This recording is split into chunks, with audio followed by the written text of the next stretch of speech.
In the shadowed valleys of old Caldera, where Spanish dons ruled with an iron hand and the poor toiled beneath them, tales whispered of a ghost in crimson. A rebel who danced across rooftops, struck with the grace of a swordsman and vanished with a laugh. They called him El Mascara Carmesí, the Crimson Mask. By day, Señor Esteban de la Vega was a pampered aristocrat, the heir to sprawling vineyards and golden mines. He smiled at ladies in the plaza, wrote poetry about the stars, and yawned through council meetings. None suspected that by night, he shed his silk gloves for leather, and his feathered hat for a red mask. The mask was stitched by his late mother, a symbol of his dual life. The governor of Caldera, Don Arturo Menendez, grew increasingly obsessed with capturing the elusive rebel.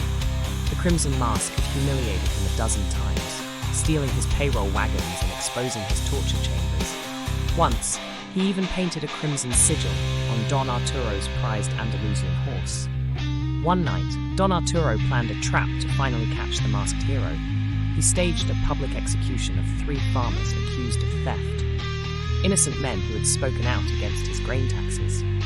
His soldiers lined the square, rifles loaded, as the crowd was forced to watch the grim spectacle.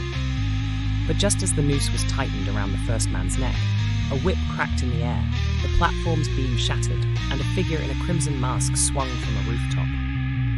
He landed beside the shocked soldiers, his sword gleaming in the dim light. "Your justice is weighed and wanting, Don Arturo," he said, voice calm as rain. Gunfire erupted, and smoke clouded the plaza, creating chaos in the square. Amid the chaos, the Crimson Mask moved like a wraith, slashing ropes and knocking rifles from hands. He parried bayonets with skill, ensuring the prisoner's escape was swift and decisive. In 5 minutes, it was over. The prisoners were gone, and the Crimson Mask had vanished. All that remained was a red handprint on the governor's chair and a single black rose. The people of Caldera spoke louder that day, their spirits lifted by the masked hero's bravery. They sang ballads, and children wore crimson ribbons in honor of El Mascara Carmesí. And in the moonlight above the governor's mansion, a masked figure watched, sword sheathed, ready for the next injustice. For as long as tyranny reigned, El Mascara Carmesí would ride, a symbol of hope for the oppressed.